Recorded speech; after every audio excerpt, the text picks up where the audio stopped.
அன்பார்ந்த நேயர்களே, வாருங்கள். இன்னைக்கு தினமும் மனம் நிகழ்ச்சியில மாலையத்துக்கு ஏத்த மாதிரி ஒரு டிஃபன்.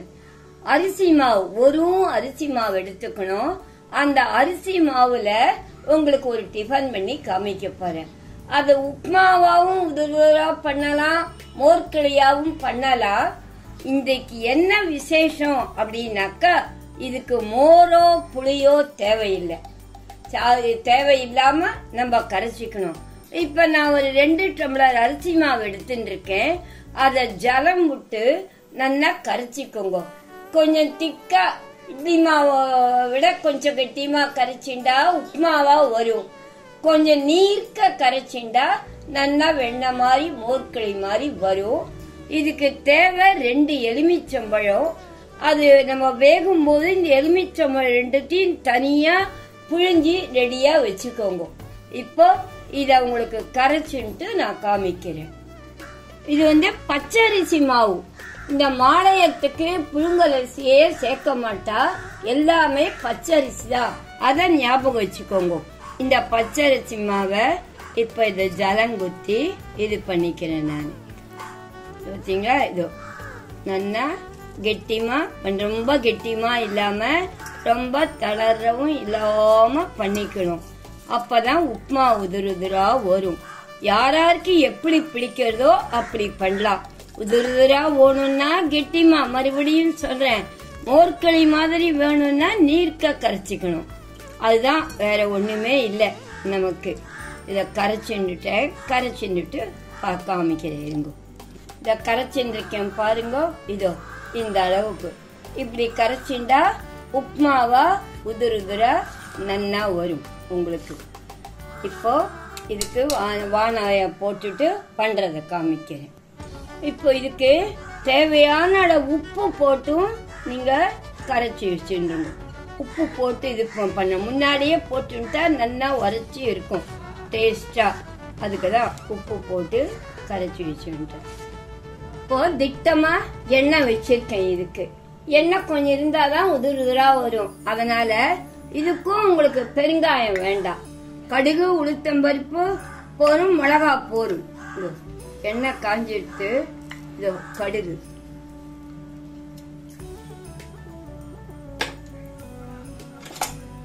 கடுகு போடுறேன். எதுக்குமே நான் முக்காவாசி இதெல்லாம் சேர்க்கறது இல்ல. அதையும் சொல்றேன், இந்த கடலைப்பருப்பு தனியாலாம் சேர்த்துக்கலாம். தர்ப்பண தண்ணிக்கு சேர்த்துக்க வேண்டாம். அது எதையுமே சேர்த்துக்காத வைதீகமா இருக்கிறவ அவ வழக்கப்படி பண்ணிக்கலாம். கடுகு வெடிச்சு விட்டு உளுத்தம்பருப்பு, மிளகா. இந்த மிளகா காரமே போதும் நல்லா உங்களுக்கு.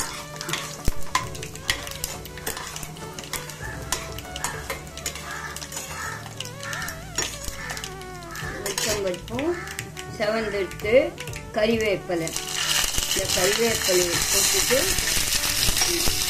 எல்லாத்துக்கும் கறிவேப்பிலை முக்கியம். கருவி இதை சேர்க்கிறேன். இப்போ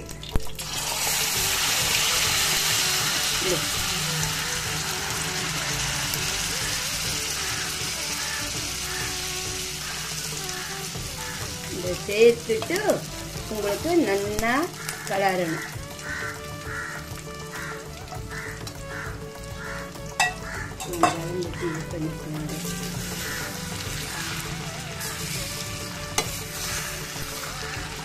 நல்லா வரும் உங்களுக்கு. எப்படி ஆனாலும் பண்ணிக்கலாம். ஏன்னா எங்களுக்கெல்லாம் கொஞ்சம் வெண்ணையாட்டம் இருந்தாதான் பிடிக்கும். அதனால நாங்க என்ன பண்ணுவோம், நீர்க்க இது பண்ணிடுவோம். இன்னைக்கு எங்க ஆத்துல அவெல்லாம் நீர்க்க மோர்க்களி மாதிரி பண்ணாத பாட்டி, எங்களுக்கு உதிருதுரா உப்மா மாதிரி பண்ணுன்னா. அதனால இந்த மாதிரி கெட்டியமா பறிச்சு உப்பா கரைச்சிட்டு உப்மா மாதிரி பண்ணி காமிக்கிறேன். நல்லா கைவிடாத கலரிந்துருக்கும். நல்லா தான் வந்திருக்கு. இருந்தாலும் கொஞ்சம் எண்ணெய் போடல. அதனால கொஞ்சம் எண்ணெய் குத்துறேன். ஒரு 4 ஸ்பூன் குத்துறேன். இதோ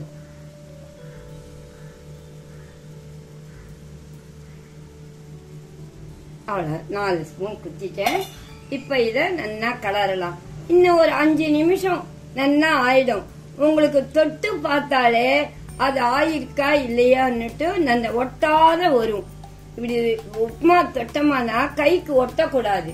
அதனால கொஞ்சம் ஆகட்டும், ஆன உடனே பார்க்கலாம்.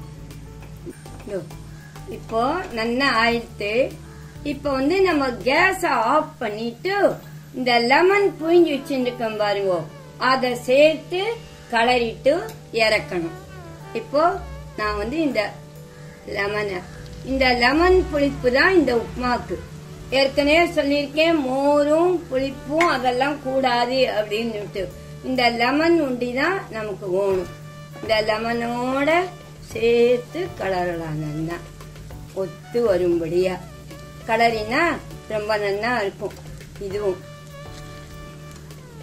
உதிருதிரா வந்துடும் உங்களுக்கு. ஆற ஆற ஆற உதிருதிரா வரும். ஆமா, இதுவும் ஒரு டிஃபன் நல்லா சாப்பிடலாம்.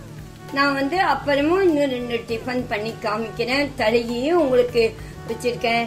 தினமும் மனமும் மாலைய தழுகேன்ட்டு பாருங்க போட்டு, அதுல நிறைய பண்ணி காமிச்சிருக்கேன். இப்ப இருந்தாலும் இப்பவும் உங்களுக்கு புதுசா நிறைய பண்ணி காமிக்கிறேன். இப்போ சுவையான அரிசி உப்புமா. அரிசி உப்புமா, இது அரிசி மாவு உப்புமா. இப்போ சுவையான அரிசி மாவு உப்புமா ரெடி. பார்த்தீங்க, இதுக்கு தொட்டுக்கு ஒண்ணுமே வேண்டாம். சர்க்கரை அல்லது வெல்லம் தொட்டுண்டா ரொம்ப நல்லா இருக்கும். அப்படியேவும் சாப்பிடலாம். என்ன நேயர்களே, இந்த அரிசி மாவு உப்புமா உங்களுக்கு பிடிச்சிருந்தா கண்டிப்பா இதை பண்ணி பார்த்துட்டு நீங்க எனக்கு ஃபீட்பேக் பண்ணணும். மீண்டும் அடுத்த நிகழ்ச்சியில் உங்களை சந்திக்கும் வரை உங்கள் கனகா பாட்டி.